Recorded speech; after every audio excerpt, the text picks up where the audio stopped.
Hello everyone, আশা করি আপনারা সকলে ভালো রয়েছেন। আপনাদের সকলকে স্বাগত আমাদের এই চ্যানেলের মধ্যে। আফগানিস্তানের সাথে ভারতের সম্পর্ক ক্রমাগত কিন্তু বৃদ্ধি পাচ্ছে।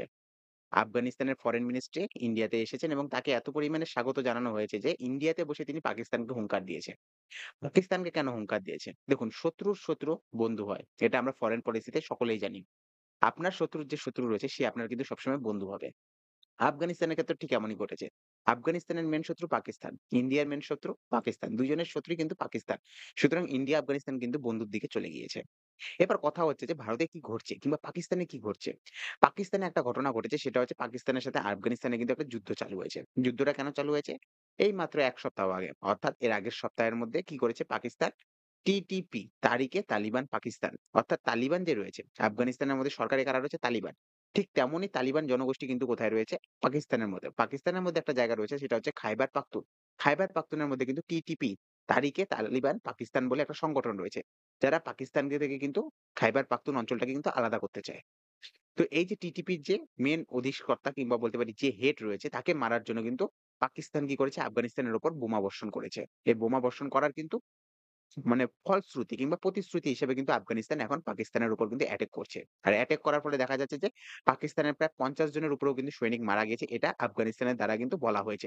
কি ঘটনা হয়েছে সেটা আপনারা দেখতে পাচ্ছেন যে ক্রস বর্ডার ফায়ারিং হয়েছে এবং ১২ জন পাকিস্তানি সোলজার কিন্তু বলা হচ্ছে যে এটাতে মারা গেছে। এটা পাকিস্তানের তরফ থেকে যে নাম্বারটা দেওয়া হয়েছে এটা পাকিস্তানের তরফ থেকে। বাট আফগানিস্তানের তরফ থেকে দেখলে সেটা ৫০ প্লাস। কি ঘটেছে আপনারা দেখতে পারবেন যে পাকিস্তান বর্তমানে নিজের বর্ডার কিন্তু ক্লোজ করে দিয়েছে। পাকিস্তানের সাথে আফগানিস্তানের যে বর্ডার রয়েছে, সেই বর্ডারটার নাম হচ্ছে ডুরান্ড লাইন।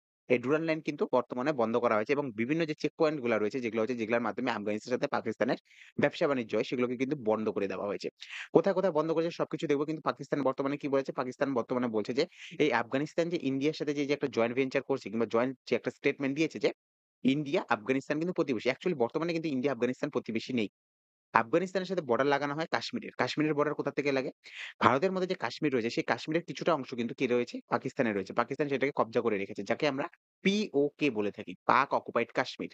এই পাক অকুপাইড কাশ্মীরের মধ্যেই কিন্তু বেসিক্যালি আফগানিস্তানের সাথে ১০২ কিলোমিটারের বর্ডার লেগে থাকে।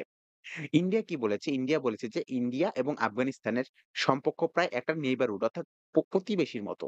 এই প্রতিবেশীর মতো হওয়ার বলার পরেই কিন্তু পাকিস্তান পুরনো কিন্তু চিড়ে গিয়েছে। চিড়ে গেলতে বলতে মানে প্রচন্ড মানে আগুনের মতো গরম হয়ে গিয়েছে। কেন আগুনের মতো গরম হয়েছে? পাকিস্তান বলছে যে এই কাশ্মীর তো আমাদের। তো কিভাবে পাকিস্তান এবং আফগানিস্তান প্রতিবেশী হতে পারে? এটা বলার পর থেকে কিন্তু ডাইরেক্ট পাকিস্তান কিন্তু অ্যালিগেশন লাগাচ্ছে ইন্ডিয়ার উপর। বলা হচ্ছে যে ইন্ডিয়া আফগানিস্তানকে কি করছে? সাহায্য করছে যাতে আফগানিস্তান পাকিস্তানের উপর হামলা চালাতে থাকে।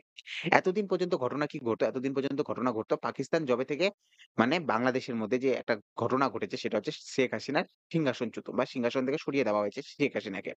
প্রাইম মিনিস্টারের পদ থেকে সিংহাসন থেকে চ্যুত করা হয়েছে এবং শেখ হাসিনা পালিয়ে ইন্ডিয়াতে এসেছে। এরপর থেকে পাকিস্তান এবং বাংলাদেশ খুবই খুশি হয়েছে। কেন খুশি হয়েছে? বলা হচ্ছে যে একপাশে পাকিস্তান রয়েছে, একপাশে বাংলাদেশ রয়েছে। আর মাঝখানে ইন্ডিয়া রয়েছে। দুপাশ থেকে কিন্তু ইন্ডিয়াকে চাপে রাখা যায়। ইন্ডিয়া সেম ফর্মুলা ইউস করেছে পাকিস্তানের ক্ষেত্রে। ইন্ডিয়াও কি করেছে? পাকিস্তানের একপাশে রয়েছে আফগানিস্তান, একপাশে রয়েছে ইন্ডিয়া। মাঝখানে পড়ে গেছে পাকিস্তান। দুপাশ থেকে কিন্তু চাপ মারছে। এর ফলে দেখা যাচ্ছে যে পাকিস্তান প্রচন্ড চাপে রয়েছে। এছাড়া ডোনাল্ড ট্রাম্প কি বলেছিল? ডোনাল্ড ট্রাম্প বলেছিল যে আফগানিস্তানের মধ্যে একটা এয়ার বেস রয়েছে, বারখাম এয়ার বেস। সেই এয়ার বেসটা কিন্তু তার দরকার। আর এটা নিতে গেলে ইউএসএ কার সাথে বৈঠক করেছিল? পাকিস্তানের সাথে। পাকিস্তানের প্রধানমন্ত্রী শাহবাজ সাহেব এবং আর্মি জেনারেল কি রয়েছে? আসিম মুনির। এরা ২ জন গিয়েছিল ডোনাল্ড ট্রাম্পের সাথে দেখা করতে এবং ডোনাল্ড ট্রাম্পের সাথে যখনই দেখা করছে, ডোনাল্ড ট্রাম্পের সাথে কি করেছে? ডোনাল্ড ট্রাম্পকে পাঁচবি একটা পোর্ট দিয়েছে। করাচি পোর্টের পাশে একটা পাঁচবি পোর্ট আছে, এই পোর্টে। আমেরিকা চাচ্ছে এই পোর্টের মধ্যে বসে সে আফগানিস্তানের মধ্যে কি করবে? কন্ট্রোল করবে। আফগানিস্তান ভালো করেই জানে আমেরিকাকে কে সাহায্য করছে, আমেরিকাকে সাহায্য করছে পুরোপুরিভাবে কিন্তু এই পাকিস্তান। আর যখনই এটা বলা হয়েছে তখনই কিন্তু বলা হয়েছে যে বেসিক্যালি এই যে আপনি দেখতে পারবেন যে কাবুল যেটা ক্লেইম করেছে যে ৫৮ জনের মতো পাকিস্তানি সোলজার কিন্তু কি হয়েছে? মারা গিয়েছে।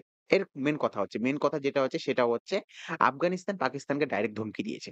ইন্ডিয়াতে বসে ধমকি দিয়েছে। কি ধমকি দিয়েছে? ইন্ডিয়াতে বসে আফগানিস্তান পাকিস্তানকে বলেছে যে পাকিস্তান যদি ইন্ডিয়ার সাথে একটা সম্পর্ক খারাপ করে রেখেছে। এখন আফগানিস্তানের সাথেও সম্পর্ক খারাপ করছে। আর বলেছে যে পাকিস্তান যাতে আফগানিস্তানকে দিয়ে না খেলে। পাকিস্তান কেন আফগানিস্তানকে নিয়ে না খেলে? পাকিস্তান আফগানিস্তানকে নিয়ে না খেলার পিছনে একটা কারণ রয়েছে। বলেছি পাকিস্তান যদি জানতে চায় আফগানিস্তান কি, সেটা কাকে গিয়ে জিজ্ঞাসা করতে হবে? আমেরিকাকে গিয়ে জিজ্ঞাসা করতে হবে।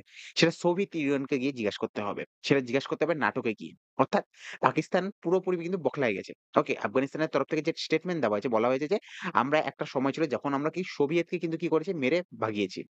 একটা সময় ছিল যখন আমরা কি করেছি? আমরা হচ্ছে ইউএসএ কে এখান থেকে ভাগিয়েছি। একটা সময় এমনও ছিল যখন আমরা কিন্তু নাটো ফোর্স যেটা আফগানিস্তানের মধ্যে ছিল তাকেও কিন্তু আমরা ভাগিয়েছি। ৪০ বছর ধরে কিন্তু আমরা যুদ্ধ করে যাচ্ছি। তারপরে গিয়ে আমাদের কিন্তু এই যে সরকার যে রয়েছে সেই সরকার কিন্তু স্থাপন হয়েছে। এবার মেইন কথাতে আসি। মেইন কথাতে এটা বলা হচ্ছে যে বর্তমানে যে আফগানিস্তানের সাথে পাকিস্তানের যে বর্ডার রয়েছে আপনারা দেখতে পারবেন যে এই বর্ডারের মধ্যে একটা হচ্ছে চেক পয়েন্ট যেগুলো রয়েছে বা মেইন স্থান যেগুলো রয়েছে যেখান দিয়ে বর্ডার ক্রস করা যায় সেটা হচ্ছে তোরখা, কালরাচি এবং গুলাম খান কালেবে বলে একটা জায়গা রয়েছে। তাদের ভাষাটা আমাদের পড়তে অসুবিধা হবে। আরেকটা হচ্ছে চামান বলে জায়গা রয়েছে। এই ৪ টা জায়গা দিয়ে কি হয়? পাকিস্তানের সাথে আফগানিস্তানের ট্রেড হয়ে থাকে। অর্থাৎ ট্রেড বলতে ব্যবসা-বাণিজ্য হয়ে থাকে। এই ৪ টা জায়গায় কিন্তু পাকিস্তান বর্তমানে বন্ধ করে দিয়েছে। পাকিস্তানের তরফ থেকে কি বলা হচ্ছে? বলা হচ্ছে যে আমরা এটাকে মুতোর জবাব দিয়েছি। ইন্ডিয়ার সাথে অপারেশন সিন্দুরের সময় ইন্ডিয়াকে আমরা যেভাবে জবাব দিচ্ছি, ঠিক তেমনই জবাব কিন্তু আমরা কি করেছি? আফগানিস্তানের ক্ষেত্রেও দিয়েছি। বাট এটা পাকিস্তানে কিন্তু একটা ভয়ের কারণ সৃষ্টি হচ্ছে কিংবা মনের মধ্যে একটা ভয় দেখা দিচ্ছে। সেই ভয়ের বহিঃপ্রকাশ কিভাবে ঘটছে? যদি আফগানিস্তানকে যদি যোগ্য জবাবই দিত, তাহলে এই বর্ডার গুলো বন্ধ করতে হতো না পাকিস্তানকে। কারণ পাকিস্তানের অর্থনীতির একটা বড় যে কাল্টিভেশন রয়েছে সেটা কোথা থেকে আসে? আফগানিস্তান থেকে আসে। আফগানিস্তানের সাথে পাকিস্তানের যে ব্যবসা-বাণিজ্য, সেই ব্যবসা-বাণিজ্যের ফলে কিন্তু পাকিস্তানের প্রচুর পরিমাণে লাভ হয়। সবকিছু ঠিক আছে। কিন্তু এখনো পর্যন্ত বেসিক্যালি পাকিস্তান কিন্তু স্কেয়ার্ড অবস্থায় রয়েছে এবং ভীত অবস্থায় রয়েছে। কারণ বেশিরভাগ ইকোনমি কিন্তু আফগানিস্তানের উপর নির্ভরশীল।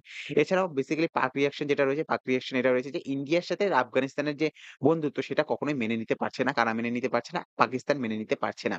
আর ডুরাল লাইন টেনশন এটা আগে থেকে বৃদ্ধি পাচ্ছে কারণ ডুরাল লাইনের মধ্যে খাইবার পাখতুন পড়ে যায়, বালুচিস্তান পড়ে যায়। আর এই ডুরাল লাইনের মাধ্যমে যেহেতু ব্যবসা-বাণিজ্য সেক্ষেত্রে পাকিস্তানের মধ্যে বারবার যে বোম ব্লাস্ট হয় সেই বোম ব্লাস্টের জন্য দায়ী কারা হয়? এই যে টিটিপি, তারিকে তালিবান পাকিস্তান।